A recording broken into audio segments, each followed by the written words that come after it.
Good evening. Can you all hear me?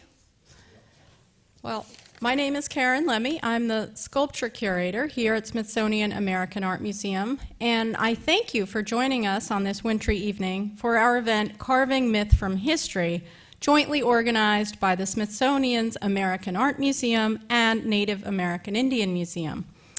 Our event was originally scheduled for last October 2013, to mark the bicentennial of the death of Tecumseh. The federal shutdown required us to reschedule. It's at least the second time the federal government has interfered with the story of Tecumseh. Probably more than twice. There are three parts to our program this evening. Our first part, Dr. R. David Edmunds will discuss Tecumseh and help us parse myth from history.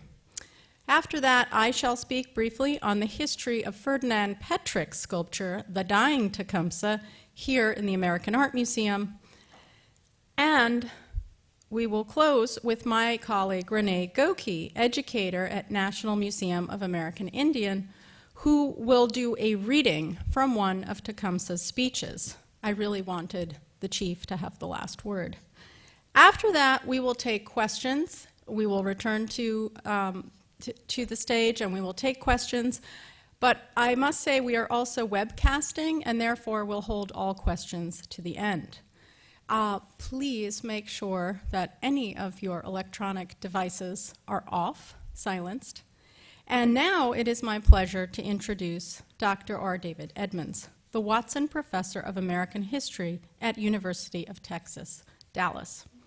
Dr. Edmunds, descendant of Cherokee ancestry, has written numerous essays, articles, and books on Native American history, including Tecumseh and the Quest for Indian Leadership, and The Shawnee Prophet, about Tecumseh's brother, which was nominated for a Pulitzer Prize.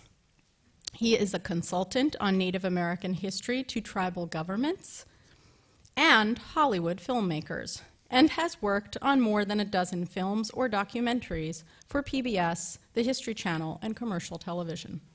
He has held advisory positions for numerous museums and federal agencies, including the U.S. Justice Department, Bureau of Indian Affairs, and Smithsonian Institution. His current research focuses upon the history of Native American identity, Native Americans in the Midwest, and on the Great Plains. Please join me in welcoming this distinguished historian to our evening event on the carving of myths out of history. Thank you.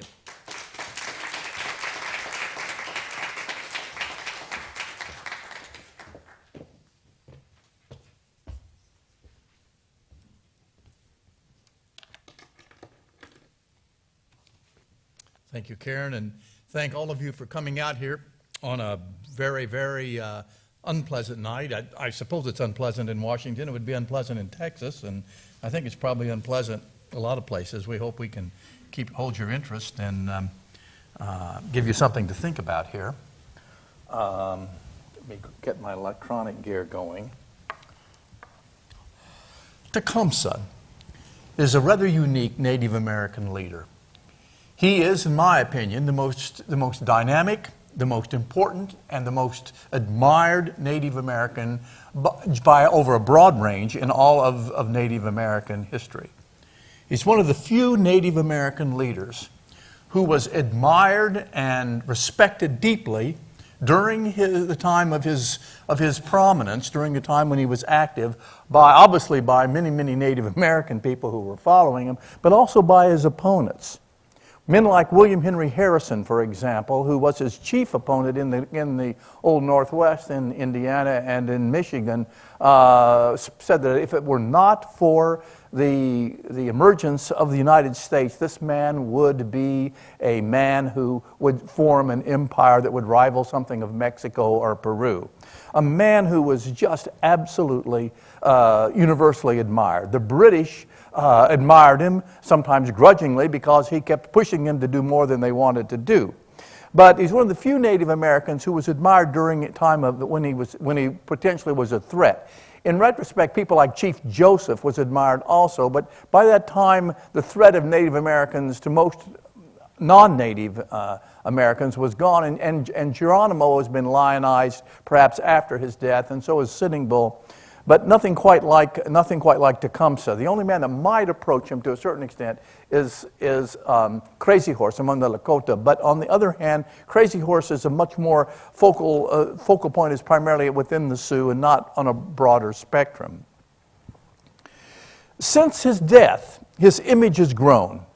And it has now become very hard to separate the man from the myth. He's rather like George Washington or Abraham Lincoln or a lot of other people who have emerged in American history where we know what he did. We know many of the things he did, but then there have been so much apocryphy associated with them that is sometimes it's hard to figure out, well, was this really true? Did this really happen? I know you're familiar with the Anne Rutledge myth with Lincoln, where supposedly he fell in love with her at New Salem, and as we really know, he really hardly knew her, but he might have loved her from a distance. It's hard to say. And I'll talk a little bit more about this part of Tecumseh a little later on. But he also does something else. He represents the last desperate hope of tribal people east of the Mississippi to hold on to their homelands. And it's a very, very valiant attempt. Unfortunately for tribal people, it does not work, but it's not because Tecumseh didn't pour his life, his energy, and his heart into it. It was an uphill battle. I think he probably knew it was an uphill battle. And part of that was the reason that he had to rely to a certain extent upon the British for logistical help, which did not materialize. But still, it's an important kind of a leadership. Now, it had not always been that way. I mean, to put him in some context, let's go back and look at something that had taken place. During the American Revolution, which obviously the United States won, that's why we have a United States, the United States did not win that war west of the Appalachians. In Ohio and Indiana and Illinois, the Native American warriors and their British allies won that war. During the war, the fight was carried primarily to Kentucky, and the population of Kentucky, much of it came back across the mountains into Virginia. And the people who remained in Kentucky, the white settlers, were holed up in small frontier forts, barely hanging on by their fingernails, so to speak. American attempts to take Detroit failed, and settlement basically remained south of the Ohio River. Unfortunately for tribal people, the British betrayed them at the end of the war and gave up British claims to all of the area west of the Appalachians. And in those claims, at the Treaty of Paris, the United States claimed that the land would now belong to them. Now, in speaking to the tribal leaders went to the British and said, "Did you give up the land?" And the British said, "Well, of course not. The French never really gave it to us." So the tribal people who lived there, Shawnee, Miami, Wyandot, Ottawa, Chippewa, Kickapoo, Sac-n-Fox, Potawatomi, all believed they still held the land. But the American claim was even greater than political hegemony. The United States claimed that they owned the very soil itself. It's not like an area like Alsace-Lorraine is traded back and forth between Germany and France. And if you're living there, you still own your farm. You're now part of Germany, then you're part of France. No, the American claim there was, we, the United States, do own this land. We will let you native people live there out of the goodness of our soul, but we own it. Well, from the tribal perspective, they did not. And so during the late 1880s and into the early 1890s, Native Americans came together in a loose coalition north of the Ohio and west of the Appalachians, and they fought. And they fought well. And initially, they won again. Although the United States attempted to purchase the land in a series of spurious treaties, which culminated in the Treaty of Fort Harmar in eastern Ohio, in which the people who really signed the treaty didn't even live there. Tribal people from Detroit signed the treaty primarily. The other Indian people who lived in Ohio, etc., Shawnee particularly, Miami as well, refused the treaty and said this is ridiculous. So in an attempt then to gain control of it, The United States sent a couple military expeditions north to hit them with the stick after they supposedly had been kind to tribal people by offering them the carrot. It didn't work either. In 1790, Josiah Harmer marched north from a place called Fort Washington at modern Cincinnati and got about as far as Indianapolis, was ambushed twice by Little Turtle and the Miamis and his allies, and turned around and marched back.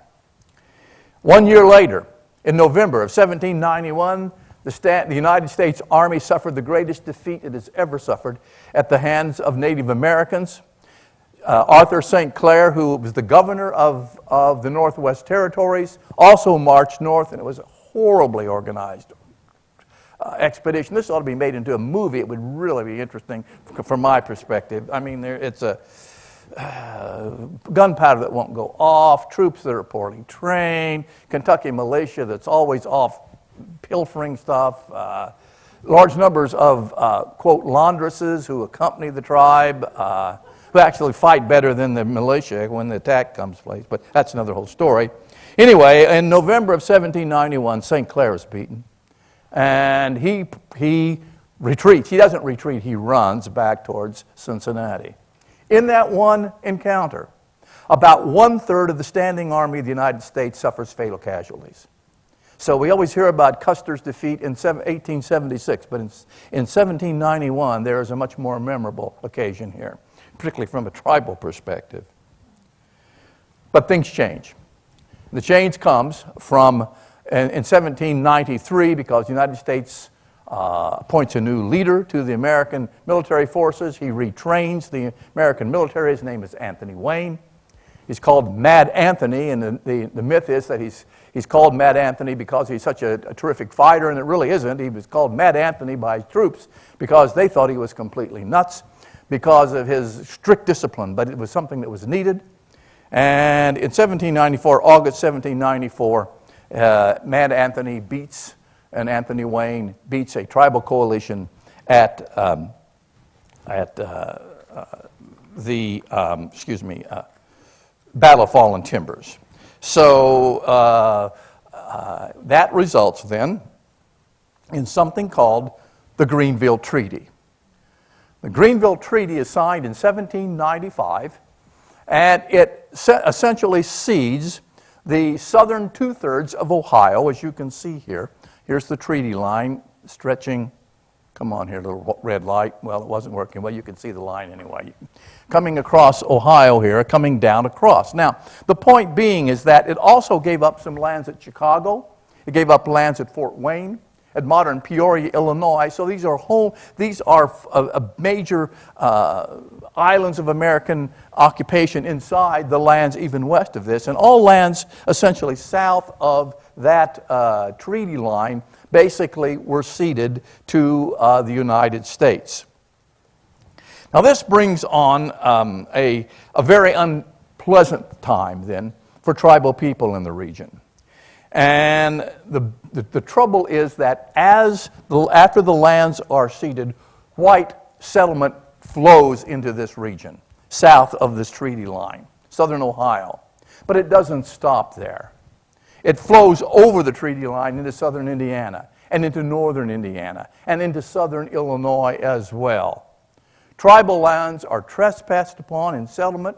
They're also trespassed upon by white American hunters who go into the region, who hunt and poach game. The number of game animals declines, the number of fur-bearing animals decline. Economic privation sets in for many tribal people. It's a very, very bad time for tribal people. Game declines. Disease spreads among the tribes. We know there are several influenza epidemics that come through in the late 1790s into the first part of the 19th century.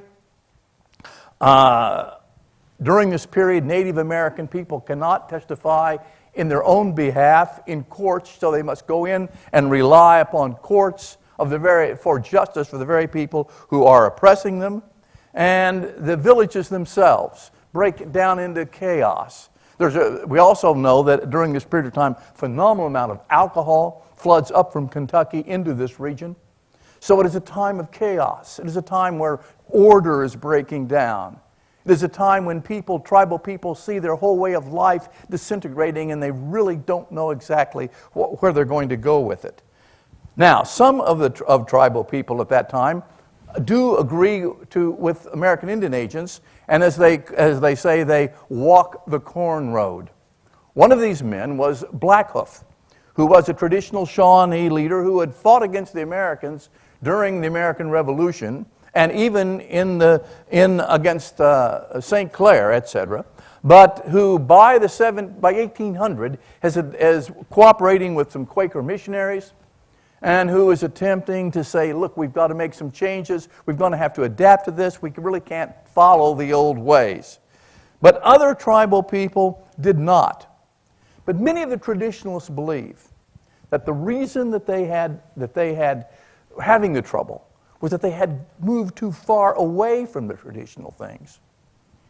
In Shawnee cosmology, in the way the Shawnee people look at religion and their place in the world and their relationship with the powers in the universe. In Shawnee cosmology, the embodiment of evil is a great serpent that lives in the water. Now, in Judeo-Christian perspective, we think of Satan, and I don't know how you picture Satan, but he's sometimes pictured as a little devil man with a red outfit and horns and the beard and everything, so on and so forth. But among the Shawnees, it's a great water serpent. And the Shawnees thought the serpent had gained the ascendancy. And his followers, who were witches, they thought, were spreading part of the chaos through their villages. It was a real disaster for them as far as they were concerned. And they did not know just where to turn. Okay. Now the question is then, what is Tecumseh doing during this time? How does he fit into this? Let's go back and look at Tecumseh. Interesting man. We know he was born in 1768 in a family where the father was Pukushinawa, was a Shawnee man. His mother was Creek, Metatoske. The Shawnees had lived among the Creeks for a while in the south. The word Shawnee means Shawnee. Shawano comes from the Algonquin term meaning the people who've been in the south. But they had returned to Ohio, which they called the center of the world. And Tecumseh had grown up born in 1768, and had grown up then basically during the years of the American Revolution. He was a member of a large family. There had been several older siblings, older than Tecumseh, and he will have a child, or some siblings born later than him. His mother, he will be born in 1768.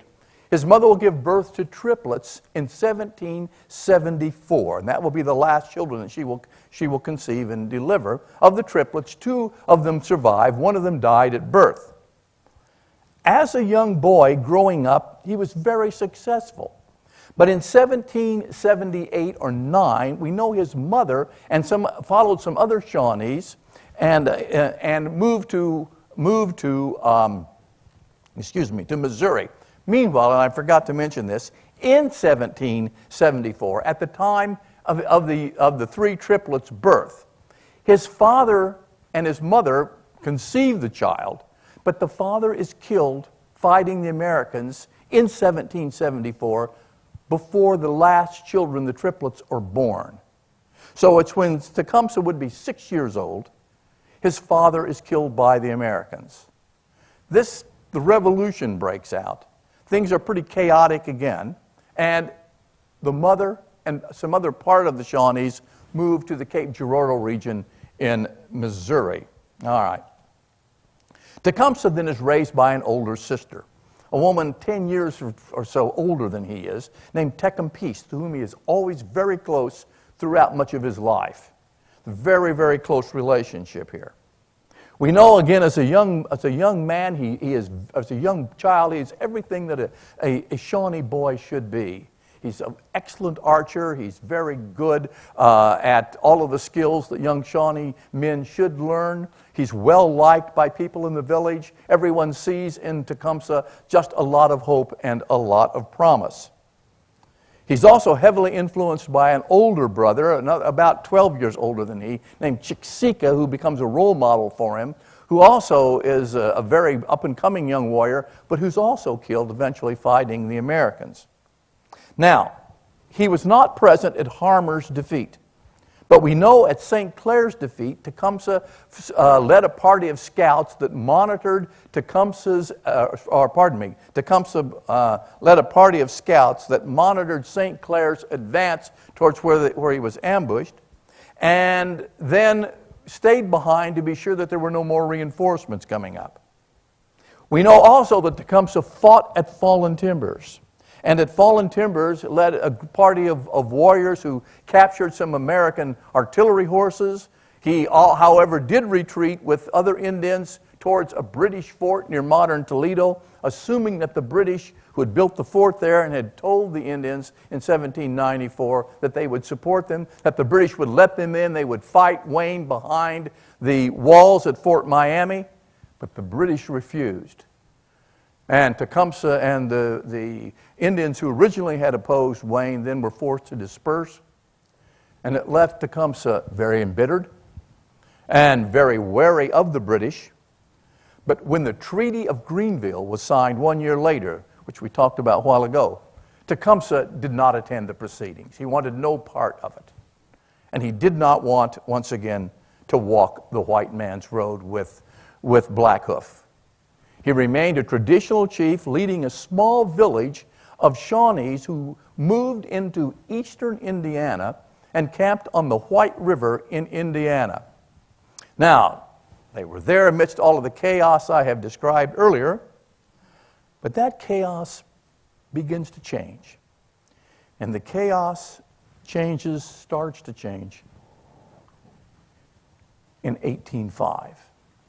One of the triplets who was born, Tecumseh's younger brother, was a man named Lalo Epoca. And that is a nickname, and we do not know what his original Shawnee name was. Lalo Epoca, translated from Shawnee, means noisemaker or rattle. A better idiomatic translation of it is probably loudmouth, somebody who makes a lot of noise. If Tecumseh was a successful young man, growing up and doing things that he should be doing, his younger brother certainly was not. He was not a good hunter. He was not a good archer. As a child of about 9 or 10, he's fooling around with a bow and arrow and gouges out one of his own eyes. You can't really see it up here, but it's on the one on the other side. So he's just not very, very, very successful. He lives with Tecumseh in his village, and he has tried to become a medicine person, but also not very successful. He's married. He's not a good provider. He's known as once again as an alcoholic. But in April of 1805, while lighting a pipe or sitting by the fire in his lodge, he falls over, almost into the fire. And his wife runs and grabs him, and he lays there still as death, and she thinks he's died. And she goes to find the neighbors, kinspeople, to say, come help me, come help me. Lalo Epoca is ill. And when they come to see him, they think he's dead. And they begin to start the 4-day period of Shawnee mourning, and he stirs. And he comes back, and he says, I have died, and I've gone to heaven, and I've had some spiritual guides, and they have shown me a great new world. And it's a world where, a paradise. But it's a world in which there are no white people. It is a world which is washed of that. And consequently, we should give up everything. Why we can use guns to protect ourselves, but all animals should be taken by hunting with bows and arrows. And we should give up white food, and we should give up white clothing, and we should give up all contact with the whites. Indeed, if the great serpent, the epitome of evil, lives in the water, from whence do the whites come? They first appeared on our eastern shores. And they are the spawn of the serpent. And those tribal people who follow them have been corrupted. And they too are in league with the serpent. And therefore, those tribal people who have adopted Christianity, who are trying to get us to change and take white ways, witches. Get rid of them. Okay. Well, obviously then, this movement at first, many people, when this happened, many Shawnee said, "Oh, it's Lalo Epoca," but Lalo Epoca says, "No, I've changed," and he does go completely cold sober. He gives up alcohol completely, and he says, "I have a new name, and my name is Tenskwatawa, and it means the open door, and this is an open door to a new way." And his fame spreads, and he seems to be transformed. This is one of the greatest things you have to deal with in telling this man's story, because he has seemed to be such a charlatan before this, but he is very sincere. I have no doubt about it. And his sincerity begins to attract people, from tribal people from across eastern Ohio, western Indiana, all across basically the region adjacent to the village. Well, while this is going on, into the picture then steps William Henry Harrison. William Henry Harrison was the governor of Indiana Territory, of Indiana Territory, and he was very eager to buy up as much Native American land as he can and buy it up piecemeal. The way the government progressed here was to buy land from the Miamis, buy land from the Delawares, buy land from the Wyandottes, buy land from the Shawnees, buy land from the Miamis. Keep chipping away until you get it all. So he keeps doing this. And as he does this, Tecumseh begins to say, this has to stop. This has to stop. He's nickel-diming us to death.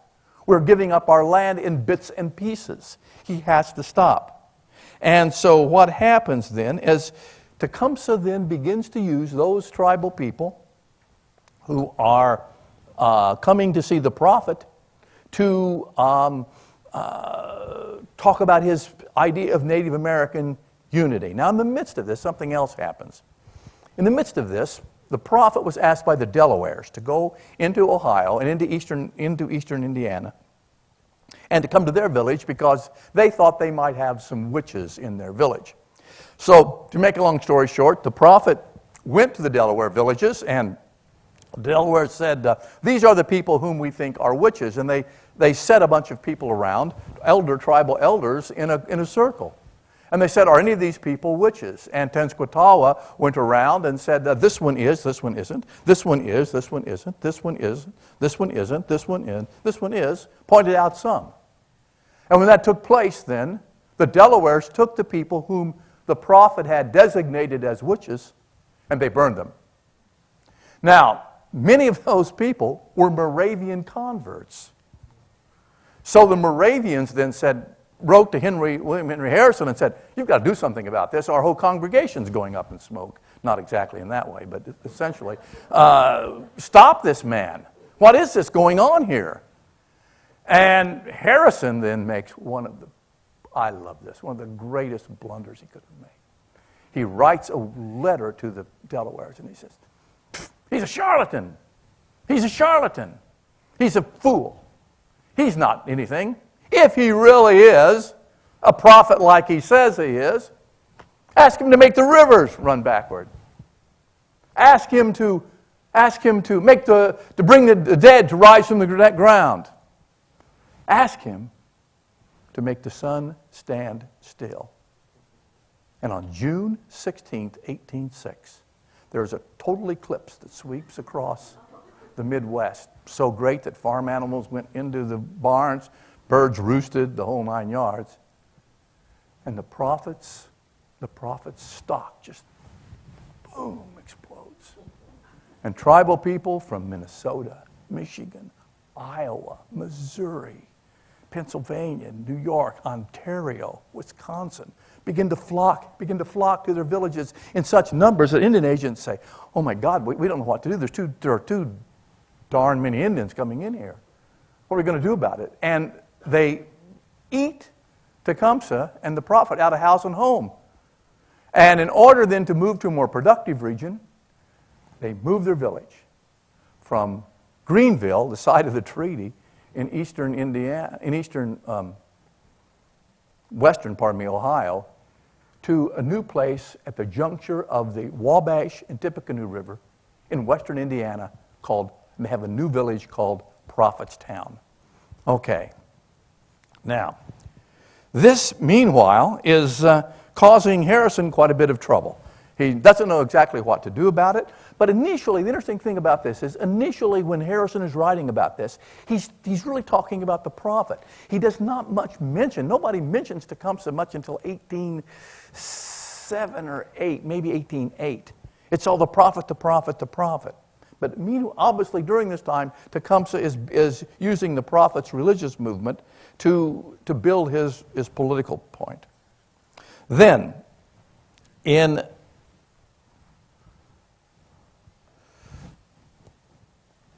1809, Harrison buys something called, at the Treaty of Fort Wayne, he buys this little corner down here. You can say it says Treaty of Fort, I've got my red point, right there. Treaty of Fort Wayne, 1809. And he buys this from some very friendly to the United States Miamis and Potawatomis, whom Tecumseh then threatens with death. And he also tells Harrison, if you occupy that, if white people occupy that, they will be killed. This is Indian territory. They had no right to sell it because we, as Indian people, own the land all together, not as individual tribes. You cannot buy it from individual tribes. And he says something else that frightens the other tribal chiefs and makes them jealous. He says, I alone speak for the Indians here. Now that's going to get him in trouble with some other Indian leaders. But it's very forethinking. Okay. Well, what happens is that Tecumseh travels Wisconsin, Illinois, Ohio, Michigan, into tribe after tribe after tribe, bringing them into this alliance. And his appeal is primarily to younger warriors who've said the old chiefs have sold out. We've got to go with this man. But the movement spreads, and as the movement spreads then, Harrison then realizes that who the real leader is. And he writes to officials in Washington, and he said, this man, this is the real Moses of the family. This is the one we really have to worry about. And yet he's such a remarkable man. And he meets with him on a couple of occasions. And they kind of go head to head, eye to eye, but they don't come to blows, but they have some disagreements. And Tecumseh tells him, I hope that the great father in Washington will stop all this, and you will get him to convince him to keep his people from moving on our land. Because if they do, it will be you and I that have to fight this out. He will be able to sit in Washington and drink his wine, but you and I will shed our blood. So as Tecumseh builds his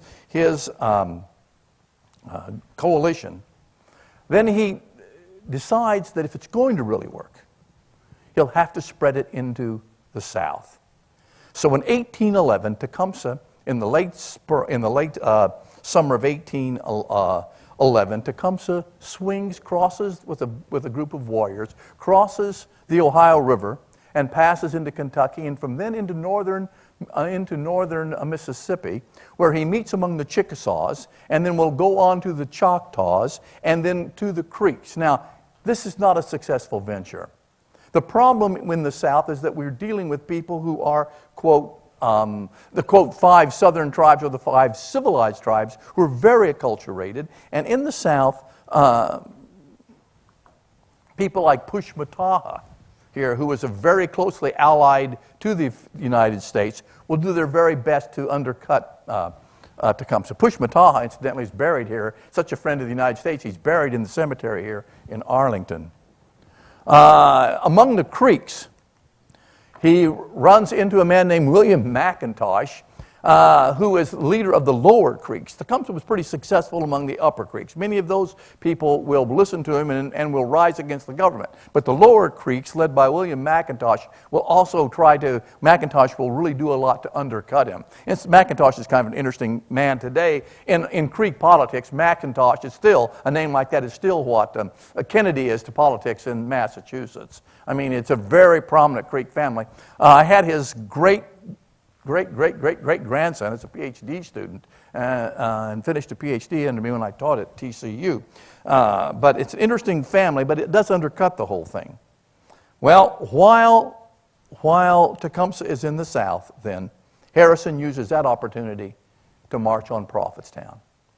In November of 1811, he marches towards Prophetstown. He is attacked by the Prophet just outside of Prophetstown. And sometimes this is pictured as, well, the Indians attacked Harrison. Well, if you read Harrison's diary, he was going to attack them the next morning. But in the attack, it's basically a draw in terms of how many people each side loses. But the Prophet had assured the tribal people that they would be immune from the Americans' bullets, and they weren't. And it's been a lot of involved story about this, but anyway, the tribes withdrew. And Harrison then burns Prophetstown and all of the essentially supplies that had accumulated there. Now, this is in 1811, right on the verge of the War of 1812, and as time has gone on, Tecumseh has been forced to rely more and more upon the British. This is a reluctant alliance. Both sides want different things. The tribal people want the return of the lands in Ohio. They want the land back. The British want, in case of war, the Indians to help defend Canada. It never really works very well, unfortunately particularly for the tribal people. The British commanders with whom Tecumseh deals, the first one is a really pretty effective commander. His name's Isaac Brock. He's willing to prosecute the war against the Americans. He and Tecumseh retake Detroit after it's fallen to the Americans. He's willing to support Indian aspirations in northern Ohio, etc. But tragically for the Shawnees and for the tribal warriors that have come together, Brock is killed in October of 1812 on the Niagara Frontier. And he's followed by Henry Proctor. Obviously, from the demeanor up here, you can see Proctor's not my favorite British officer. Henry Proctor is a defensive, less aggressive, more interested in being sure he doesn't get beaten. Let's not do anything that's very innovative, and refuses really to commit the kinds of troops that the tribes would have needed. There are two precursory attempts to attack an American forts in northern Ohio, but these really, Fort Meigs, and they really don't last. And Proctor is just reluctant. All right. And the problem for tribal people here, for Tecumseh, is that it's a problem of numbers. By 1812, there are an awful lot more Americans out there than there was in the 1790s, and certainly during the Revolution. And the British Army is very limited.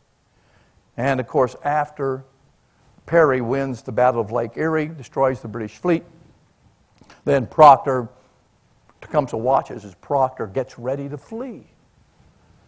And in that time, Tecumseh makes one of the most stirring, remarkable speeches in all of American history.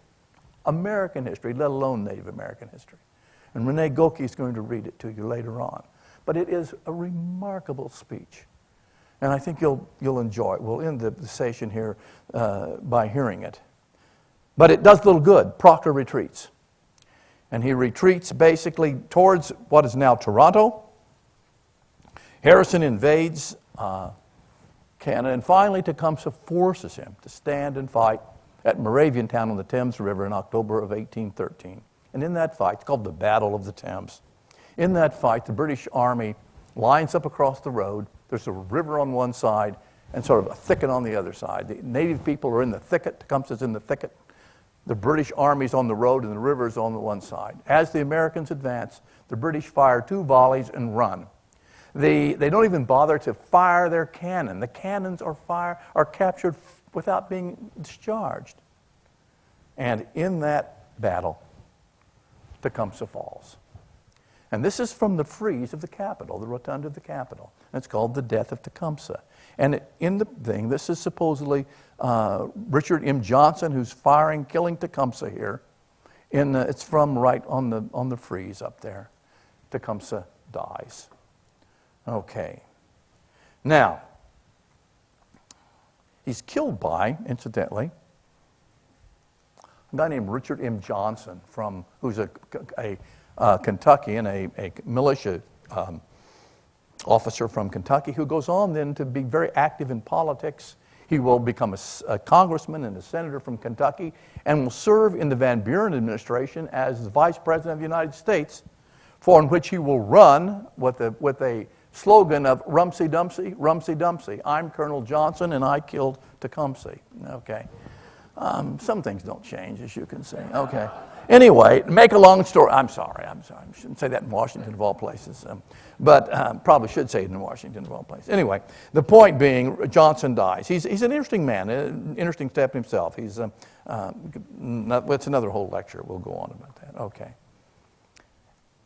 Afterwards, what happens to Tecumseh? The body, we're not sure. I'm pretty sure, but a lot of people say, no, I don't know what happened. Did he live? Did he survive? No. When the battle is over, the Kentucky militia, not Johnson, the Kentucky militia mutilate the bodies of the Indians so severely that William Henry Harrison, who had known Tecumseh, another American who'd known him, Simon Kenton, who had known him, examined the bodies and they can't even identify them. Razor straps are made from skin off the legs. They take body parts and make them into tobacco pouches. I mean, it's just absolutely atrocious. And I'm thoroughly convinced that Tecumseh lies buried in a mass grave of Native American warriors who fell at the battle. And I think probably that's what he would have wanted.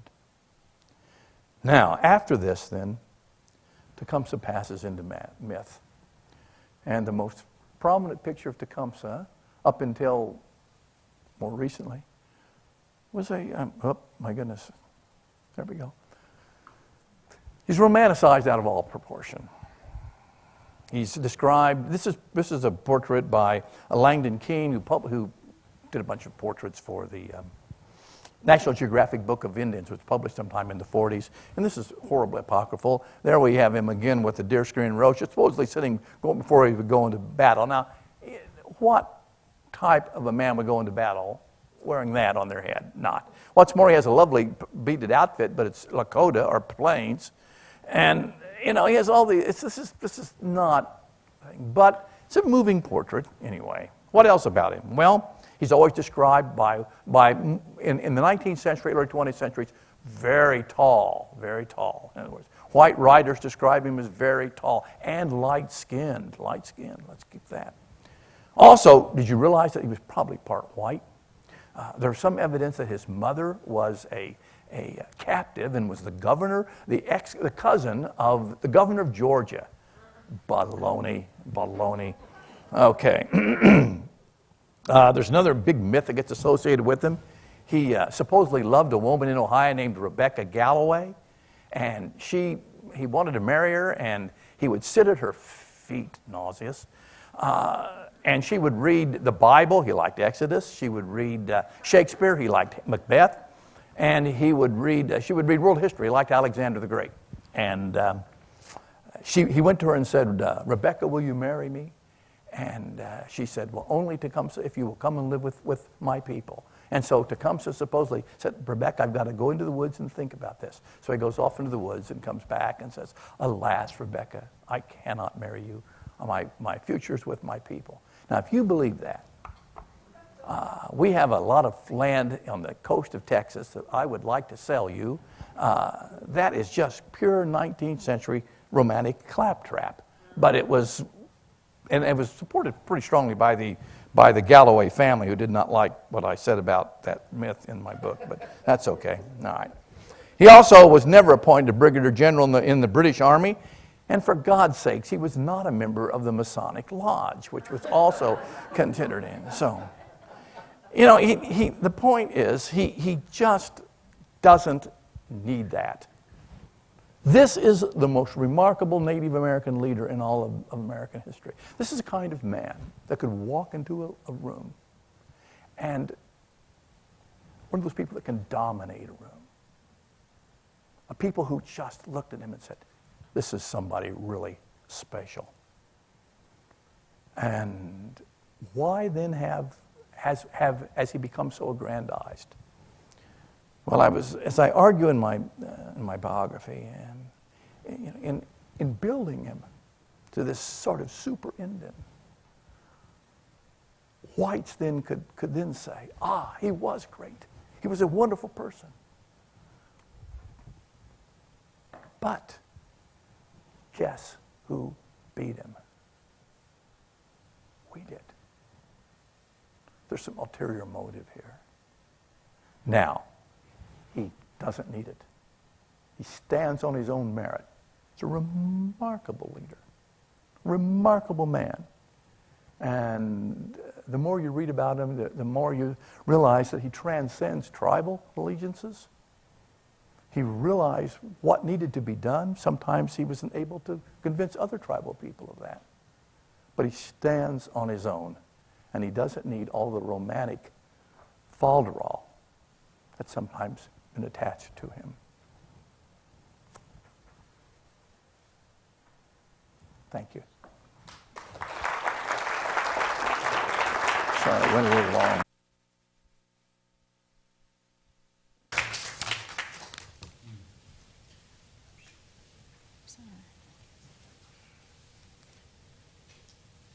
We seem to have lost our screen.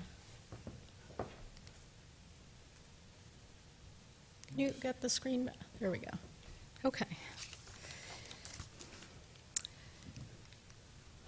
Ferdinand Petric's white marble sculpture, The Dying Tecumseh, is an extraordinary, one-of-a-kind masterpiece of carving that weighs 3,000 pounds and spent decades on display in the U.S. Capitol, yet its title tells us yet despite its title, the sculpture tells us almost nothing about the Shawnee chief who lived between 1768 and 1813.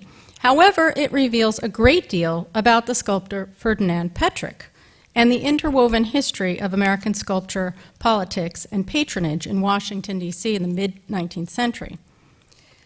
Petric, shown here, was born in 1798 in Dresden and studied at the Art Academy under his father, Franz Petric, the court sculptor to the King of Saxony. At age 21, he traveled to Rome to study antiquities and train with neoclassical master Thorvaldsen, the chief rival of Canova. He completed a number of commissions while in Europe, and after 17 years in Rome, he left for the United States, where a few European sculptors had secured major, lucrative public commissions. I'm showing you here, just for example, the 1821 North Carolina statue by Canova, showing, it really says this, George Washington, in the State House in Raleigh. The sculpture was lost in a fire. The U.S. Congress also contracted Neapolitan sculptor Luigi Persico to sculpt marble groups for the east pediment of the Capitol, and then the niche figures War and Peace.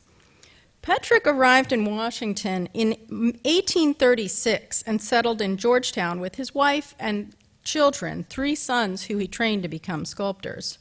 He had reasonable belief to think that he would find himself with an abundance of public commissions, but instead he faced limited and inconsistent support of the arts.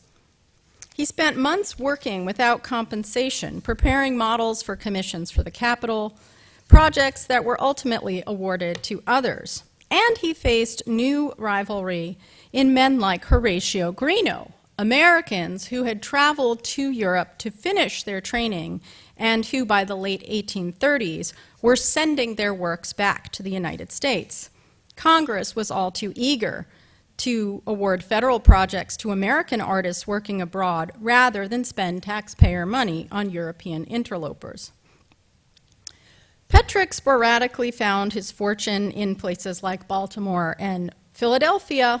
Around 1840, he was involved in this commission for a bronze monument for Philadelphia showing George Washington, a project that never came to fruition but must have progressed far enough for the sculptor to produce this expensive, large plaster model layered with metallic paint and pigment.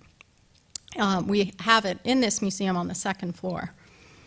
He also succeeded in securing a few portrait commissions, including President Andrew Jackson, whose sculpture you could see on the left in the portrait gallery, and Martin Van Buren, a plaster we have in the American Art Collection, as well as this marble portrait of Secretary of War Joel Poinsett, who paid Petric $500 for this bust that he ultimately left to the museum. But these portraits hardly provided sufficient financial stability. Petric remained in the U.S. until 1843, when an unknown assailant made an attempt on his life, causing him to flee to Rio de Janeiro. On a day like this, I can't blame him. He carried with him a letter of recommendation from President Tyler, who was soon appointed the court sculptor to Dom Pedros in Brazil. He packed up and left all of his plasters to the Smithsonian American Art Museum, rather its forerunner, the National Institute. But he took with him the real fruits of his labors in Washington. In his 8 years here, it was a time of extraordinary creativity, although he did remain destitute. Portraiture was hardly what Petric had aspired to do with his career. He wanted to create ideal sculpture on par with history painting, lofty subjects that would inspire educated viewers. And he found his ideal neoclassical subject in Native Americans. Now, this was hardly unusual. Chateaubriand, Winckelmann, Benjamin Wolfe, and a host of other European and American artists and writers had been spinning Indians into New World heroes, American Apollos and Achilles. Petric was steeped in these beliefs during his years in Rome, and he did not have to look far in Washington in the 1830s, where he encountered George Catlin's Indian Gallery, largely represented at Smithsonian American Art Museum. And I especially draw our attention once again to this painting of Tecumseh's brother, a man called the Prophet, this work by George Catlin. But the experience that had the greatest impact on Petric's imagination was witnessing an impressive delegation of Indians who came to the capital in 1837 to negotiate treaties. He rendered likenesses of well-known figures, including Keokuk, although it is unlikely that Petric spent much time with individual chiefs. So all the while that he was in Washington sculpting portrait busts of statesmen, many of whom, I should add, had built their political careers on the battles that they fought during Tecumseh's time, during the wars against Native Americans. Petric was building up a store of images of Native Americans, sketches that he took to Brazil that would serve as fodder for future projects, including the Dying Tecumseh. He sculpted some 33 works on speculation, modeling them in clay and casting them in plaster tinted to look like terracotta. And when he left Brazil for Rome in 1857, he gave his Indian gallery, as he called it, to the Vatican in exchange for a pension. He only realized 2 works from this series in marble. This example here, Rollie Mackintosh of the Lower Creek, and the Dying Tecumseh. Now, this fact that he realized so few in marble would make this sculpture rare enough, but it's also distinct as the only one in the series to depict a dying figure. Moreover, it is a very posthumous portrait. By the time Petric modeled the work, the marble is signed 1856. Tecumseh had been dead for close to half a century. There was considerable distance from the historical event, as well as the mysteries and myths, which Dr. Edmunds has pointed out. And all of this worked to Petric's advantage in allowing the artist to create a hero of his own fashioning. Petrus himself experimented, as you can see here, with the Vatican's example on the left and ours on the right, 2 bullet holes in the Vatican example, and only one, there's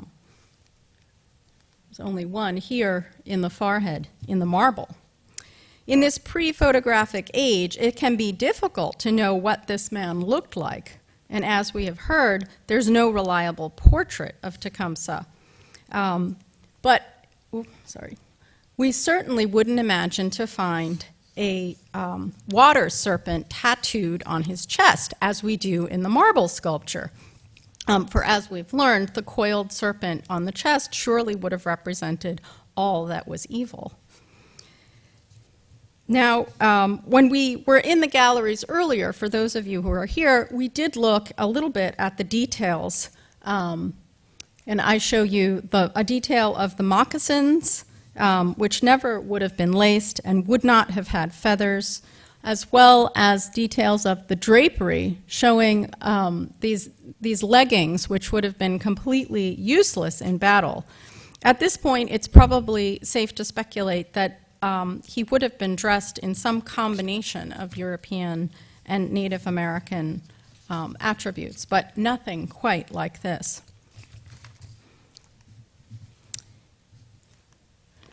One of the things in the myth following Tecumseh's death is that he had foreseen his own death, and I'm curious to know if we believe that he did or didn't, and presciently chose to dress in traditional clothing rather than in European clothing.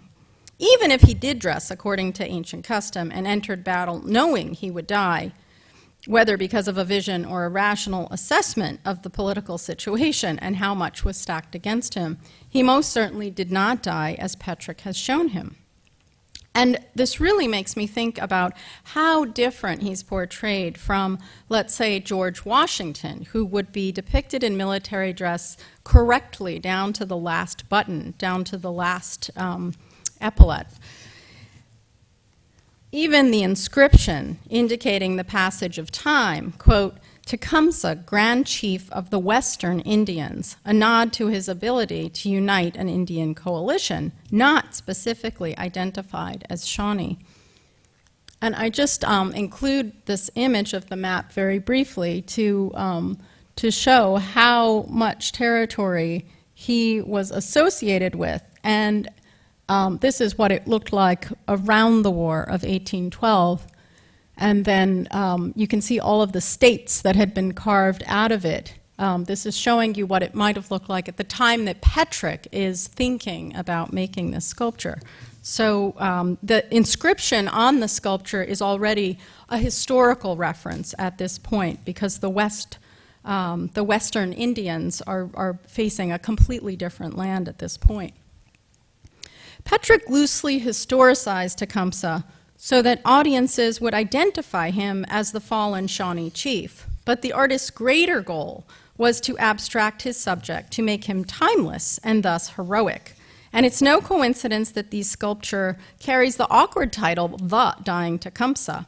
I challenge you to find The Dying Jefferson or The Lincoln or any other American president carrying titles such as this. But Petric's intention was to have his sculpture directly associated with the Roman sculpture, The Dying Gaul, which, as coincidence would have it, we did not plan for this, happens to be on loan to the National Gallery. So you can actually see these two sculptures in the same day in Washington for just a brief moment in history. It was a strategy that immediately equated Tecumseh's death with the glorious death of ancient Greece, something of Homeric proportions.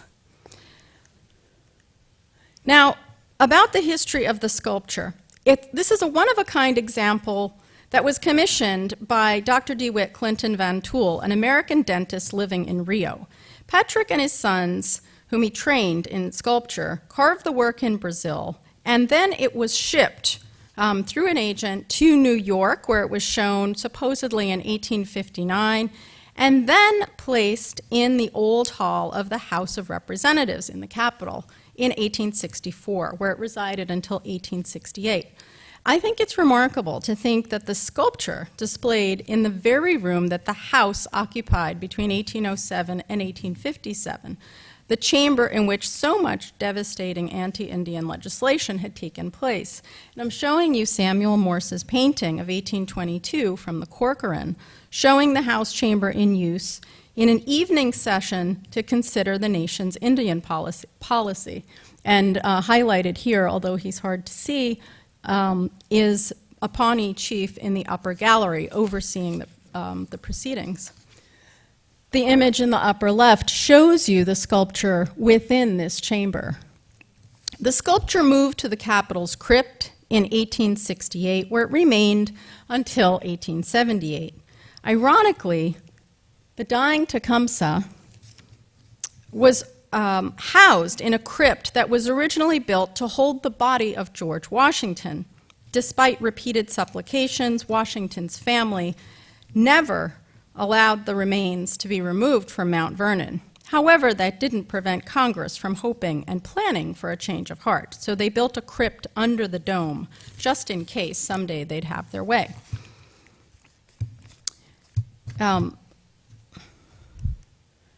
What did end up in the Capitol was Horatio Greeno's monumental sculpture of George Washington in the guise of Zeus, a work that's in the Smithsonian American Art Museum collection, but actually visible at American History. And so by the time Dying Tecumseh found its way into the Capitol, Washington had vacated the halls and made his way to the grounds surrounding the Capitol. But it's fascinating to think that this heroic representation of a Shawnee chief dying in an architectural space so specifically designed and associated with memorials to Washington. Now, as if this weren't enough, there's even a more direct connection between Tecumseh and memorials to Lincoln. For Lincoln's body lay in state in the rotunda in April 1865, while the Dying Tecumseh sat on view covered with black drape, as were murals and other sculptures in the Capitol. And just to show you how much it had become part of the scene, this political cartoon from 1870 shows William Tecumseh Sherman, obviously meant to be taken for the Dying Tecumseh. So the sculpture moved from the crypt to the Corcoran in July 1878. At which time the Corcoran happened to be housed in the Renwick. Ironic that a Renwick is now part of Smithsonian too. At this point, Corcoran cut 15 inches off the tomahawk and inverted it. For those of you who are upstairs or paying close attention, you might have seen the color change as well as the direction change. It's actually made of copper. By the 20th century, the Capitol was cleaning house and found other homes for works that it had historically taken responsibility for. And you can see the Dying Tecumseh in this building, but in a different installation. And here's a view of the Vatican's collection showing their version of the Dying Tecumseh. And I just want to end with this thought of how much of a global story this was, in that the sculpture was, well, you have Petric, born in Dresden, moving to Washington, moving to Brazil with all his ideas of Native America, sending the sculpture back up to Washington while he himself departs for the Vatican. I'm very grateful that Dresden has an exhibition right now showing the plaster versions of Petric's works. So there should be more scholarship on Petric as well as Tecumseh.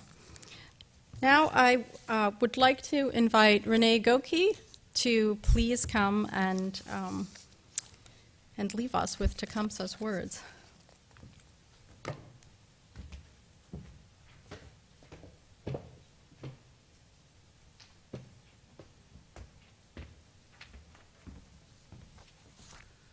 Good evening, everyone.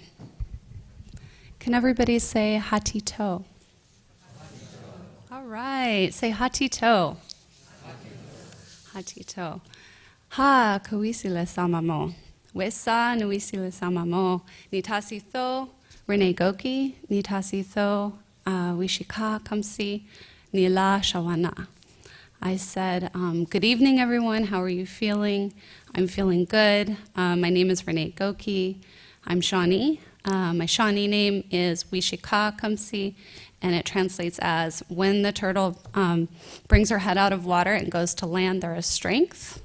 I'm from the Turtle Clan, and often in Shawnee culture, our names, they signify our clan, and when you have your clan too, it gives you roles and responsibilities in your community. So, I wanted to give you just a very brief background on some of the Shawnee communities today that exist in Oklahoma. There are 3 federally recognized Shawnee tribes. There is the Eastern Shawnee, and the Eastern Shawnee is technically where I'm enrolled, and most of my family is enrolled with the Eastern Shawnees. There's also the, the Shawnee tribe, and they're just to a little bit to the west. They're around Veneta, Oklahoma, and so we have family relations there as well. My grandma was Shawnee and Eastern Shawnee and was born and raised there in Veneta, Oklahoma. And then finally, we have the 3rd Shawnee community. They're called the Absentee Shawnee, and they're down in around White Oak. Around Little Axe. The Shawnees are from White Oak. Little Axe is where the Absentee community resides around the Shawnee area. And oftentimes we refer to other Shawnee groups as the ceremonial grounds. So when I say White Oak, it's actually the ceremonial grounds of the Shawnee, one of them, and around Little Axe is the absentee community, so sometimes we refer in that way. I did consult with the Shawnee communities when I was asked to do this because first I wanted to make sure that all 3 communities supported me speaking about this.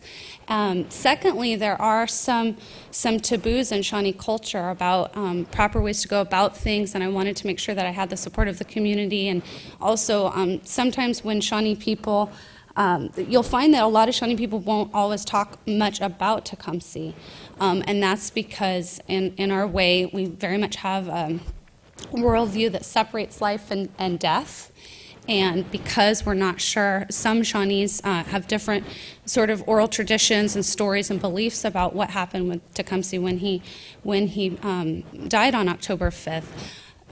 Traditional Shawnee culture, many times, it's taboo to talk about that because we're not sure that he had proper 4-day traditional Shawnee rites when he died.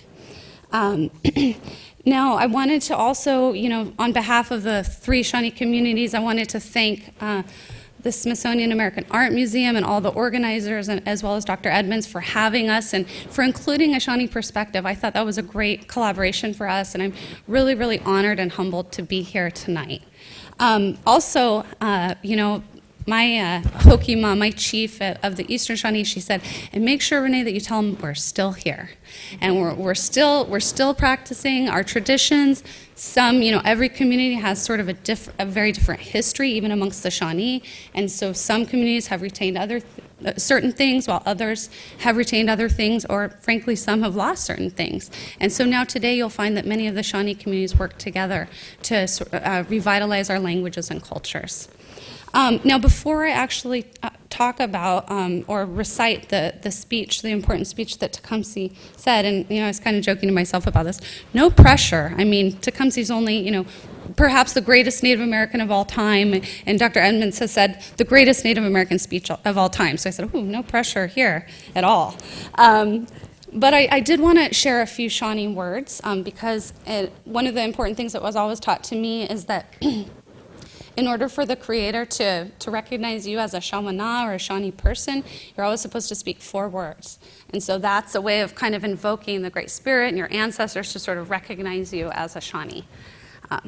So, Niawe, Niawe Hasiski, Niawe Anakwa, Niawe Besikthi, Niawe Nipi, Namitha, Kakila, Niawe Metekwe, Niawe Alakwaki.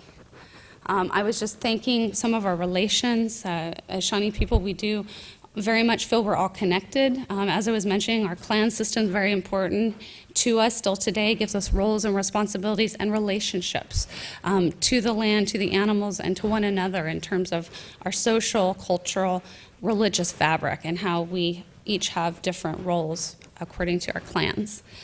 So Niawe, thank you for allowing me to share those words with you.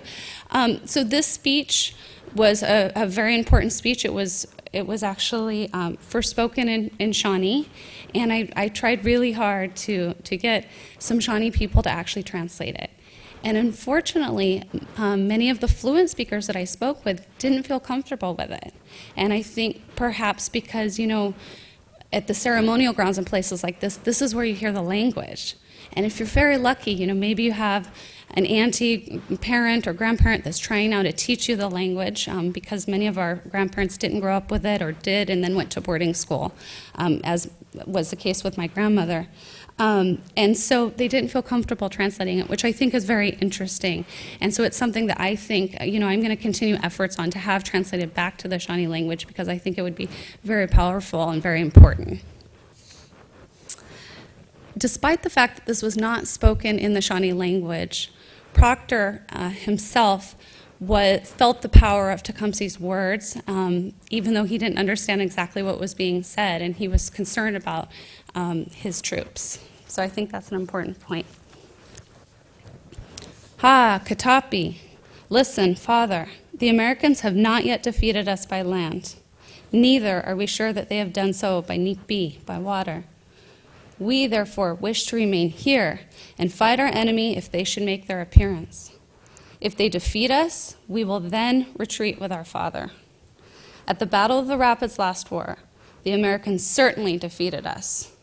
And when we retreated to our father's fort at that place, the gates were shut against us then. We were afraid that it would now be the case. But instead of that, we now see our British father preparing to march out of his garrison. Father, you have got the arms and ammunition which our great father sent for his red children. If you have an idea of going away, give them to us then, and you may go, and welcome for us. Our lives are in the hands of the Great Spirit. We are determined to defend our lands, and if it be his will, we wish to leave our bones upon them. Niawe, Nemechto, I'm finished. Thank you very much.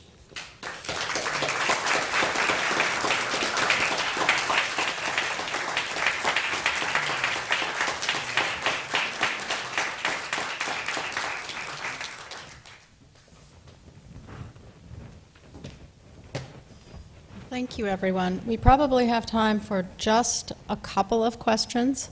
I'd like to thank you all for coming and thank American Indian Museum for their extraordinary collaboration in bringing together what I think has been a very unique event, not only for the sculpture but also for the participants. So if there are any questions.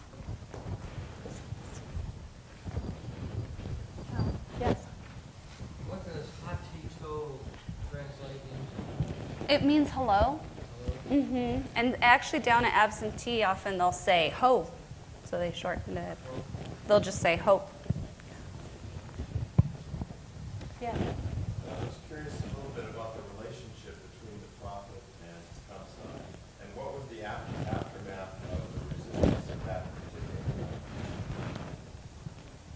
time? The aftermath after the battle, after Tecumseh's death? Yes.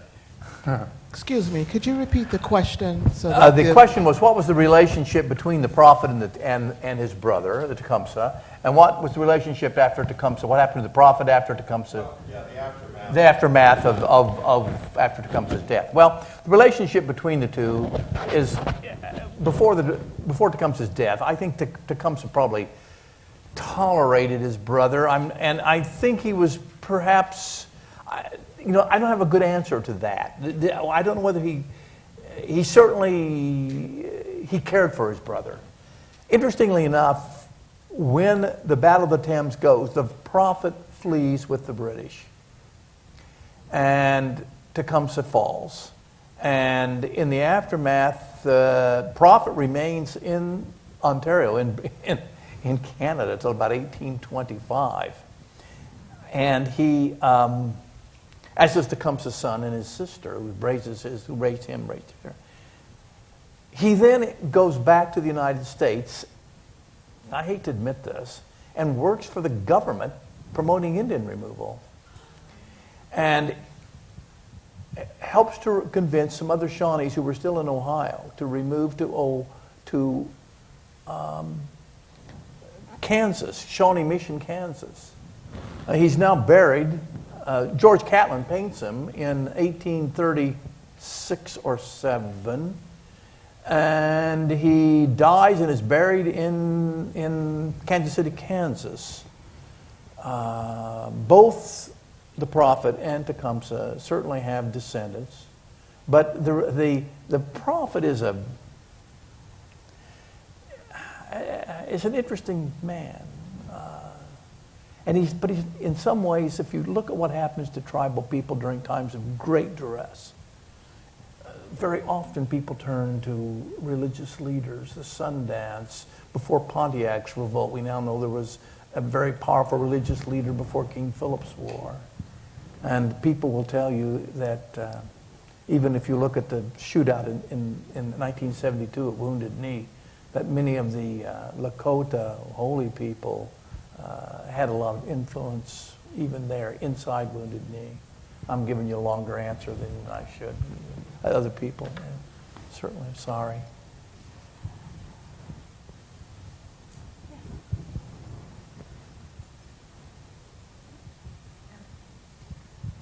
I know Harrison, when he ran for president, he did some kind of phrase, Tippecanoe and Tyler too. And is that related to Tecumseh? Is that how he burnished his image, was,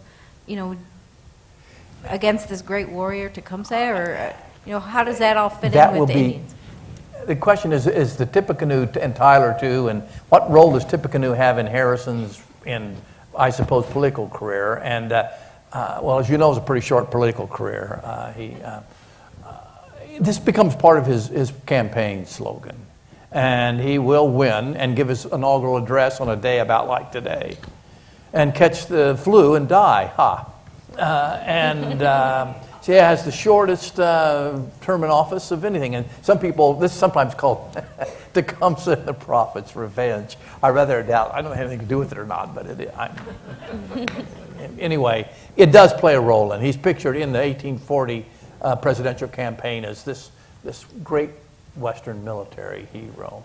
I bear no ill will towards Harrison. He's part of a product and somewhat of his times. There are many worse people in this thing. Proctor is not my favorite person, but there's some British historians who think he's hung the moon. But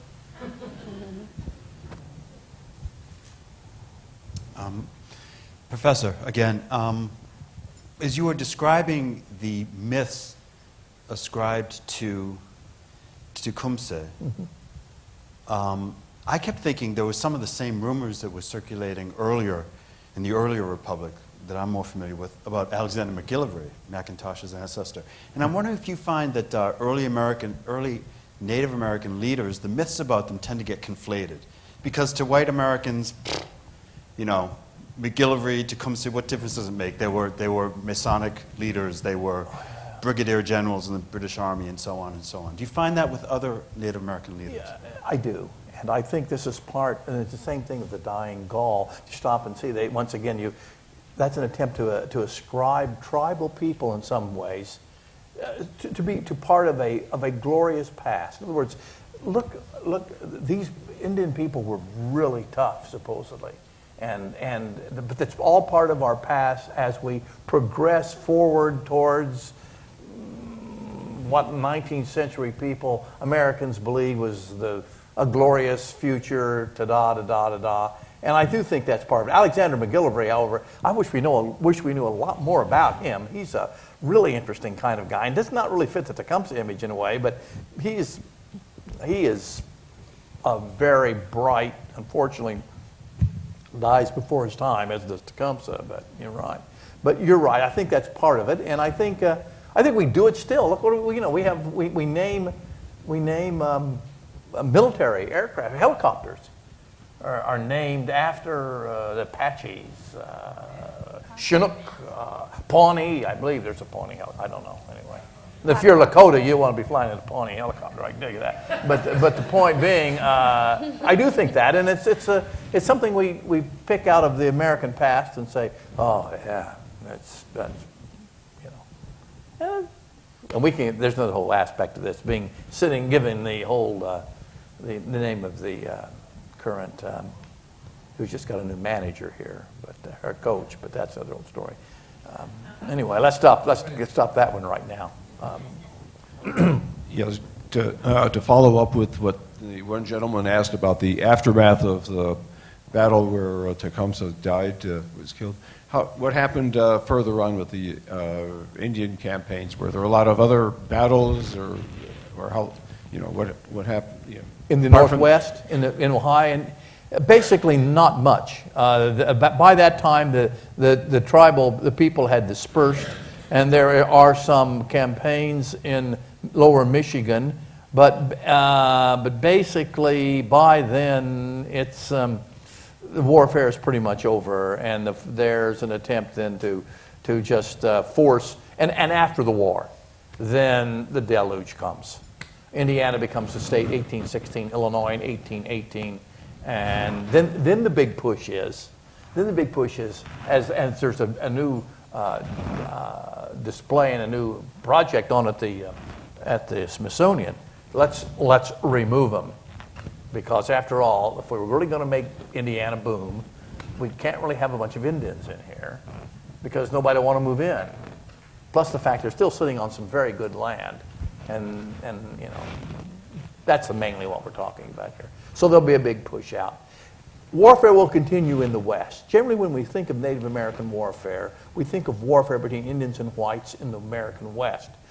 But folks, the big battles, the real keys fights, take place east of the Mississippi.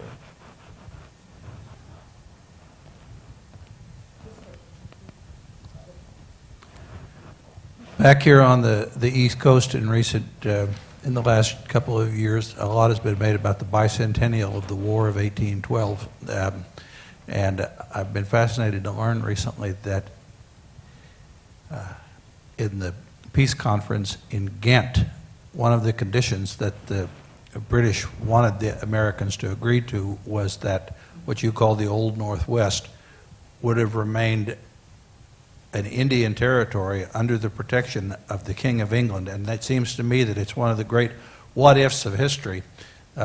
What if we hadn't had done worse in the War of 1812, and if that part of the North American continent had remained an Indian territory. But I took away from that, it seems that the King of England, the King of France, in some ways was a better friend to the Indian people maybe than the American government. Well, I'm not so sure about the King of England. I think the King of France is. Most tribal people in the Old Northwest have a great affinity for the French, except for the Mesquakis or the Foxes. But for the British, I think the British saw the American War as kind of a backwater. They're much more interested in what's going on in Europe and Napoleon and the French, etc. And I've attended some of those conferences, incidentally. We went to one at Annapolis. Most of the Brits who come over and do this, the British historians, they're not really that interested in tribal people. They sort of, I mean, I'm sure there are some, pardon me. I'm sure I'm going to make somebody mad saying that, but I really, you know, because there's some good historians over there who do tribal stuff, but you're right. I have one question and one comment.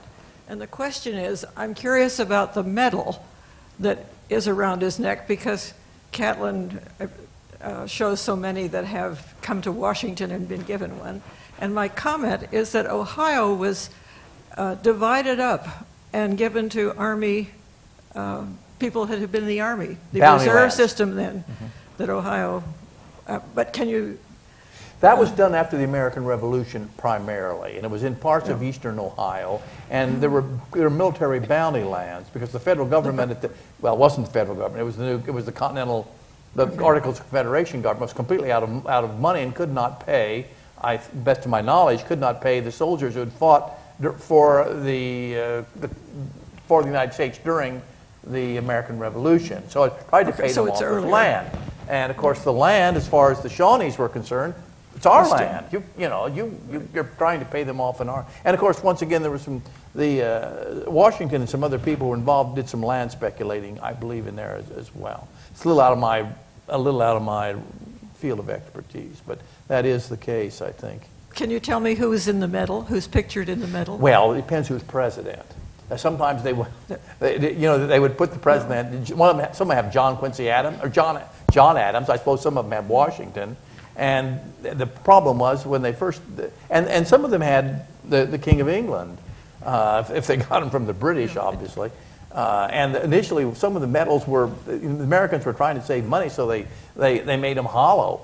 And the tribal people said, that's, and in retrospect, we always say, well, that should have told us something at the time. But you're right, they were hollow. But those things are very valuable now and very interesting. Oh, yeah, yeah. I think this might have to be our last question.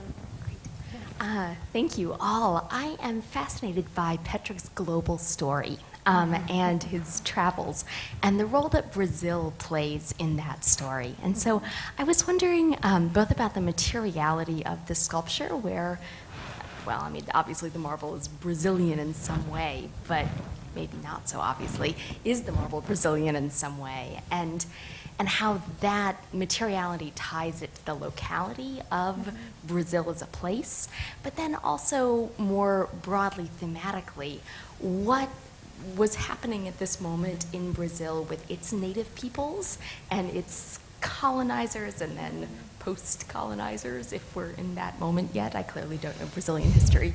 And if those native struggles could show up in any way in this sculpture, either in his clothing or in some other way. Well, those are a series of great questions. Thank you. I don't really know about Petric's relationship to native peoples or native politics in Brazil. He was there largely because of the Catholic Church, the presence of the Catholic Church. He did come with a letter from President Tyler, for whom he did do one of the medals.